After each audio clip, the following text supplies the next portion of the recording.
வணக்கம் நண்பர்களே, உங்கள் ஈரோடு கோபையா பேசுகிறேன். கேம் சேஞ்சர் யூடியூப் நண்பர்களுக்கு என் அன்பான வணக்கங்கள். இன்று கும்பராசியை பற்றி பார்ப்போம். கும்பராசிக்கு ஏன் குதூகலமான வாழ்க்கை அமையவில்லை? கும்பராசி ஏன் குலுங்கி குலுங்கி அழுகிறீர்கள்? கும்பராசி ஏன் கடனால் தத்தளிக்கிறீர்கள்? கும்பராசிக்கு ஏன் தொழிலிலே பல பிரச்சனைகள் வருகின்றன? கும்பராசி ஏன் மன வாழ்க்கையில் ஒரு நிம்மதி இல்லா தன்மையை கொடுத்து கொண்டே இருக்கிறது என்பதற்கெல்லாம் ஒரு விடையாக நாம் இந்த பதிவை தரப்போகிறோம். ஒரு அற்புதமாக இதெல்லாம் இருக்கட்டும் நண்பர்களே. எல்லா பிரச்சனையும் நிறைந்தது தான் வாழ்க்கை. ஆனால் எல்லா பிரச்சனைக்கும் தீர்வு இருக்குதுங்கிறது தான் நான் இந்த ஜோதிடத்துக்கு துறைக்கு வந்ததுக்கே மிக முக்கிய காரணம் என்ன தெரியுங்களா? ஒரு கை இழந்தவனுக்கு ஒரு கை போல் ஜோதிடம் இருக்கு, ஒரு கண் இழந்தவனுக்கு ஒரு கண் போல் ஜோதிடம் இருக்கு. அதனால இந்த ஜோதிடம் எல்லாத்துக்கும் வழிகாட்டுது. நீங்கள் எவ்வளவுதான் பிரச்சனை இருந்தாலும் பரவாயில்ல, எந்திரிச்சு அவனுக்கு ஒரு வழி இருக்கு அப்படின்னு சொல்கிறோம் பாருங்க, அதுதாங்க வெற்றி. எவனை வேணாலும் கஷ்டம் இருக்கட்டும், ஆனால் அதை தாண்டி ஜெயிக்கும். அப்போ இந்த கும்பராசி கும்பலக்கணக்காரங்க எப்படி இருப்பாங்கன்னா, பொதுவாக இவங்க மற்றவங்கள புரிஞ்சிக்க மாட்டாங்க, மற்றவங்க இவங்களை புரிஞ்சிக்க மாட்டாங்க. இவங்க ஒரு சரியான ரூட்டில் போகணும்னு நினைப்பாங்க. ஆனால் வர்றவங்க இவர் ஏதோ தப்பு பண்ணுறாரு, அல்லது இவர் நிறைய பணம் வச்சிருக்கிறாரு வெளியே தெரியாது, இவர் ஏதோ ரகசியங்களை வச்சுக்கிட்டே இருக்கிறாரு அப்படின்னு சொல்லி கஷ்டப்படுத்துவாங்க. உண்மையிலேயே கும்பராசி கும்பலக்கணம் என்னன்னா, இது இப்படி இருக்கிற குடம் இல்லைங்க, இது கமுத்தி இருக்கிற குடம். இதுக்குள்ளார ஒரு விஷயத்தை போனீங்கன்னா வெளியில் வந்துடும். அதனால நீங்கள் எல்லாரும் கும்பராசி கும்பலக்கணம்னாவே உடனே உள்ளுக்குள்ள ரகசியம் இருக்கும் அப்படின்னு நினச்சிக்கிட்டு ஏதோ ஒரு இதை பண்ணுறது. அதே மாதிரி பாருங்கள், அவங்க சொல்கிற மாதிரியே இந்த கும்பராசி கும்பலக்கணக்காரங்களுக்கு மனசு ஒரு நிலையில் இருக்காது. ஏன்னா 6ஆம் அதிபதியே சந்திரனாக இருக்கிறதுனால திடீர்னு ஏதாவது ஒரு தப்பு பண்ணிடுவாங்க. ஏதாவது ஒரு ஒழுக்க குறைபாடோ, ஒரு தப்போ, ஒரு தவறோ, ஒரு குடியினால் பிரச்சனையோ, இந்த மாதிரி ஏதாவது ஒரு தவறை பண்ணிட்டு குடும்பத்தில் கடைசி வரைக்கும் அவங்கள மதிக்காமல் கஷ்டப்படுத்தக்கூடிய ஒரு நிலை இந்த கும்பராசி கும்பலக்கணத்துக்கு இருக்கும். கொஞ்சமாவது ஓடி போய் ஒரு இடத்து பாருங்க, இவங்க மட்டும் எப்பவுமே இந்த உணவு பிரியர்கள் இந்த கும்பராசி கும்பலக்கணக்காரங்க. இந்த உணவு மட்டும் இவங்களுடைய வாழ்க்கை துணைவர் ஒழுங்காக இவங்களுக்கு கொடுத்தாங்களாவே இவங்க அப்படியே அவங்களுக்கு அடங்கி என்ன வேணாலும் பண்ண தயாராக இருப்பாங்க. ஆனால் அதை கரெக்டாக அவங்க பண்ண மாட்டாங்க. இவங்க ஏதோ ஒரு தப்பு பண்ணிடுவாங்க. அவங்க உணவு சார்ந்த விஷயத்தில் கொஞ்சம் அசால்ட்டாக இருந்தாவே இந்த கும்பராசி கும்பலக்கணம் அவங்கள விட்டு பிரிஞ்சு போயிடலாம், இது என்ன வாழ்க்கை அப்படிங்கிற மாதிரி இருக்கும். ஆனால் பிரிய மாட்டாங்க. கும்பராசி கும்பலக்கணம் பிரிஞ்சு வாழ்றதை மேக்சிமம் விரும்புவது இல்லை. ஆனால் பிரிகிற மாதிரி சூழ்நிலைகளை இந்த கிரக நிலைகள் ஏற்படுத்துது. 6ஆம் இடமே சந்திரனாக இருக்கிறதுனால வாழ்க்கை இவங்க வேலை எப்படி இருக்கும்? இப்போ ஒரு 6 மாதம் ஒரு வேலைக்கு போவாங்க, திரும்பி 6 மாதம் விட்டுருவாங்க. ஒரு நிலையான வேலையை இவங்க ஏற்படுத்திக்க மாட்டாங்க. அதே மாதிரி ஒரு அரசு வேலையிலேயே இருக்கிறாங்கன்னு வச்சுக்கிட்டாலும் கூட ஒரு 6 மாதம் சுறுசுறுன்னு வேலை பார்ப்பாங்க, 6 மாதம் அப்படியே தொய்வாக போவாங்க. அந்த மாதிரி ஒரு அமைப்பு இருக்கும். அதே மாதிரி இவங்க மருத்துவத்துறையிலையும் இருப்பாங்க, பட்டறைத்துறை, இரும்புத்துறை, உணவுத்துறை, இந்த மாதிரிலாம் இவங்க இருப்பாங்க. ஆனால் வாழ்க்கையில் ஏற்ற இறக்கமாகவே இந்த கும்பராசி ஓடிக்கிட்டே இருக்கும். குடியினால் பிரச்சனை தரக்கூடிய ராசியில் நம்பர் 1 கும்பராசி, கடகராசி, விருச்சிக ராசி, ரிஷபராசி. இதெல்லாம் குடியினால் தொந்தரவு ஏற்படக்கூடிய அமைப்பு. குடி மட்டுமல்ல, பிற பெண் தொடர்பினாலும் பிரச்சனையை தரக்கூடிய அமைப்பு இந்த கும்பராசி கும்பலக்கணக்காரங்களுக்கு வருது. நான் சொல்லியிருக்கேன், சில இடங்கள்ல கும்பலக்கண பெண்களுக்கு காரணமே தெரியாம சில இடங்கள்ல டைவர்ஸ் ஏற்படுது, மன வாழ்க்கை தொந்தரவுகள் தருது. அதுக்கு காரணம் என்னன்னா, 7ஆம் அதிபதியே சூரியனா இருக்கிறதுனால இவங்களுக்கும் அவங்களுக்கும் ஏதோ இவங்களை ஒரு சந்தேக பார்வையாவே பார்ப்பாங்க. இந்த கும்பராசி கும்பலக்கணத்துக்கு இருக்கிற பிரச்சனையே என்னன்னா, மற்றவங்க இவங்களை ஒரு சந்தேக பார்வையாவே பார்ப்பாங்க. ஆனா உண்மையில அந்த கும்பராசி கும்பலக்கணம் அந்த மாதிரி கிடையாது. ஆனா இவங்க பார்க்குற பார்வை அப்படி இருக்கும். அதே மாதிரி இவங்க அப்பா அம்மாவோட மன வாழ்க்கை அவ்வளோ ஒன்றும் பெருசாக தித்திக்கிற மாதிரி இருக்காது. அதுவே இவங்களுக்கு ஒரு பாதி பிரச்சனையை கொடுக்கும். இவங்க அம்மாவுக்கும் இவங்க மனைவிக்கும் தொந்தரவு ஏற்படுத்திக்கிட்டே இருக்கும். அதுவும் இவங்கள மனசை ரொம்ப கஷ்டப்படுத்திக்கிட்டே இருக்கும். ஸோ இதெல்லாமே கும்பராசி கும்பலக்கணத்துக்கு பொதுவாக நிம்மதி இல்லா தன்மையை கொடுக்குது. பாருங்க, பொதுவாக இந்த கும்பராசிக்கு கும்பலக்கணத்துக்கு முதல் தொழில் அடி வாங்கியே தீரும், அல்லது விரயம் இல்லாத, காலில் அடிபடாத, விரயம் இல்லாத விபத்து கண்டம் ஆபரேஷன் இல்லாத கும்பராசி கும்பலக்கணமே இல்லை. அது ஏன் சொல்றேன்னா, கும்பராசிக்கு 12ஆம் இடமே சனியின் வீடு, 1ஆம் அதிபதியே 12ஆம் அதிபதி. அதனாலதான் வெளியூர் ஓடி போறது, அதனாலதான் டிரைவிங் கத்துக்கிட்டு சீக்கிரமா டிரைவிங் கத்துக்கிட்டு டிரைவர் ஆகுது, அதனாலதான் காலில் அடிபடுது, அதனாலதான் ஒரு நாளாவது தலை மறைவு வாழ்க்கை, அதனாலதான் திடீர்னு வெளிநாடு ஓடி போயிடுது. 12ங்கிறது விரயம்ங்க.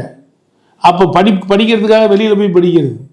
இப்படி 12ஆம் இடம் விரயம்ங்கிறதுனால இவங்க ஏதாவது ஒரு விரயத்தை சந்திப்பாங்க வாழ்க்கையில். விரயத்தை சந்திக்க, விரயம்னா என்னது? செலவு, ஏதாவது ஒரு நஷ்டம், தொழில் நஷ்டம், இப்படி ஏதோ ஒன்று சந்திக்காத கும்பராசி கும்பலக்கணமே இருக்க வாய்ப்பு இல்லைங்க. சரி, இப்படி கஷ்டம் மேலே கஷ்டம் வருதே, இதுக்கெல்லாம் தீர்வு உண்டானா ரொம்ப எளிமையான தீர்வு இருக்குங்க. அதுக்காக ரொம்ப கஷ்டப்பட வேண்டியது இல்லை. அதுலேயும் குறிப்பாக இந்த மகர கும்ப மிதுன சிம்ம துலா விருச்சிகம் இதெல்லாம் ஜோதிட லக்கண ராசிங்க. கட்டாயம் இவங்களுக்கெல்லாம் ஜோதிடம் அற்புதமாக வருங்க. அப்போ இவங்களே ஜோதிடம் படித்து இவங்களே 100 பேருக்கு வழிகாட்டக்கூடிய அமைப்பு இருக்குங்க. அப்போ இவங்களுக்கு என்ன வழியே கிடைக்காம போயிடுது, ரொம்ப அற்புதமான வழி கிடைக்குங்க. அதுலேயும் கும்பராசியில் பிறந்து நீங்கள் அவிட்ட நட்சத்திரமாக இருந்தால் நீங்கள் சென்னிமலை ஆண்டவனை வழிபடுங்க. வாழ்க்கையில் மிக பெரும் வெற்றி மேல் வெற்றி கிடைச்சிக்கிட்டே இருக்குங்க. சென்னிமலையில் இருக்கிற முருகனை வழிபட்டால் வாழ்க்கையில் வெற்றி மேல் வெற்றி தரக்கூடிய அமைப்பு நிச்சயம் உண்டுங்க. அதை விட இன்னொன்று சொல்கிறேன் கேளுங்க. சதய நட்சத்திரத்தில் நீங்கள் பிறந்திருக்கிறீங்க, கும்பராசி சதயத்தில் பிறந்திருக்கிறீங்க அப்படின்னா நீங்கள் வழிபட வேண்டிய தெய்வம் எப்பவுமே, நீங்கள் பொதுவாக நான் சொல்கிறேன் கேளுங்க, ஜோதிடம் மிக மிக சிறப்புக்குள்ள இருக்குது. இதை பாருங்க, நீங்க சதயத்தில் பிறந்தவங்க குற்றாலம் போவீங்க, டூருக்கு தான் போவீங்க, போய் அங்கே போய் குளிச்சு போட்டு தண்ணி போட்டு வரவங்க நிறைய பேர் இருக்காங்க. அது அங்கே போகிறது அதுக்கு இல்லைங்க.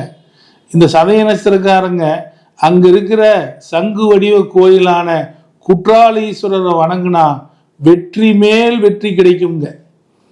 இந்த கும்பத்தில் இருக்கிற சதய நட்சத்திர கும்ப ராசியில் பிறந்து சதய நட்சத்திரத்தில் பிறந்திருந்தீங்கன்னா நீங்கள் குற்றாலீஸ்வரரை வணங்கினீங்கன்னா அந்த குறும்பெல்லாம் அடியில் போய் அப்பா எனக்கு கொடுப்பா ரிலீஸை கொடுப்பான்னா கிடைக்காத விஷயமே உங்களுக்கு இல்லைங்க. அதே மாதிரி நீங்கள் பூரட்டாதி நட்சத்திரத்தில் பிறந்திருக்கீங்கன்னு வச்சுக்கோங்க. பூரட்டாதி நட்சத்திரத்தில் பிறந்திருந்தீங்கன்னா மிக மிக மிக நீங்கள் எனக்கு பூரட்டாதி நட்சத்திரம் கும்பராசியில் நான் பிறந்திருக்கிறேன், எனக்கு என்ன ஒரு தீர்வு அப்படின்னு கேட்டிங்கன்னா, நண்பர்களே, இவங்க கார்த்திகை விரதம் இருந்தால் போதும். கிருத்திகை விரதம் முருகனுக்கு இருந்து முருகன் அருகில் உள்ள முருகனோட ஆலயத்துக்கு போய் வழிபட்டாவே மிக பெரும் வெற்றி நிச்சயமா கிடைக்கும். அதிலும் சென்னையில் உள்ள கந்தகோட்டத்து முருகனை வணங்கினாலும் மிக பெரும் வெற்றி இவங்களுக்கு கிடைச்சிக்கிட்டே இருக்கும். அதே போல இவங்க பழனி முருகனை வணங்கினாலும் மிக பெரும் வெற்றி கிடைக்கும். இதுல பாருங்க, கும்பராசி தொழிலை இயக்கிறதுக்கும் அதே சமயம் இவங்க எல்லா வகையான பாக்கியங்களை பெறுவதற்கும் பழனி போறது மிக பெரும், கார்த்திகை நட்சத்திரத்தன்னைக்கு போறது மிகப்பெரிய வெற்றியை கிடைக்கும்.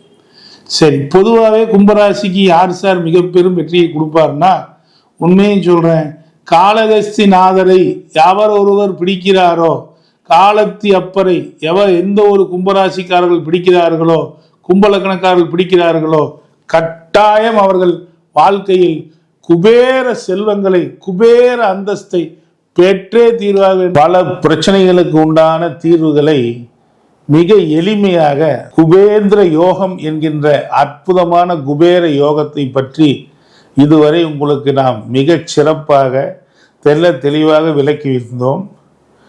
நான் என்னுடைய அப்பாயின்மெண்ட் உங்களுக்கு தேவைப்பட்டால், நீங்கள் ஜாதக ஆலோசனை பெறுவதற்கு நீங்கள் என்னிடம் விருப்பப்பட்டால் என்னுடைய நம்பரான 9842737800, அதாவது 98422737 என்கின்ற எண்ணிற்கு நீங்கள் ஃபோன் செய்து உங்கள் அப்பாயின்மெண்ட்டுகளை ஃபிக்ஸ் பண்ணிக்கொள்ளலாம். அதாவது உங்களுடைய முன்பதிவை நீங்கள் பெற்றுக்கொள்ளலாம்.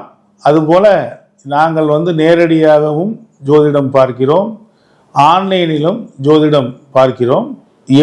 எப்படிப்பட்ட முறையிலும் நீங்கள் அப்பாயின்மெண்ட் பெறலாம்.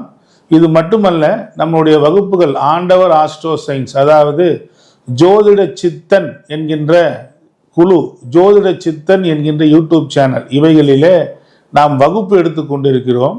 கிட்டத்தட்ட பல ஆயிரக்கணக்கான மாணவர்கள் நமது வகுப்பிலே படித்து கொண்டிருக்கிறார்கள். ஜோதிடம் சம்பந்தமான எந்த வகையான உங்களுக்கு பலன் எடுக்க முடியவில்லையா, பரிகாரம் எடுக்க முடியவில்லையா, திசா புத்தி பற்றி தெரியவில்லையா, அல்லது என்ன ஜோதிடம் முழுக்க கற்றுக்கணுமா, நீங்கள் தாராளமாக என்னை காண்டாக்ட் பண்ணுங்கள். உங்களுக்கு ஒரு பேக்கேஜ் இருக்குது, அதை அப்படியே உங்களுக்கு கொடுக்குறோம்.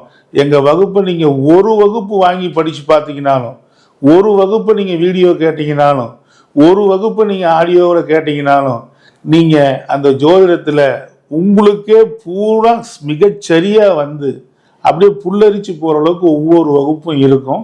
கிட்டத்தட்ட பல ஆயிரக்கணக்கான மாணவர்கள் நம்ம உலகம் முழுக்க உருவாக்கி இருக்கோம். அப்படி ஜோதிடம் சம்பந்தமான விஷயங்கள் கேட்கணுன்னாலும் என்னுடைய இந்த நம்பரான 9842737800க்கு வாட்ஸ்அப் மெசேஜ் பண்ணுங்க. உங்களுக்கு உடனே நாங்கள் பதில் கொடுப்போம். நன்றி நண்பர்களே. உங்கள் ஈரோடு TR கோபு ஐயா.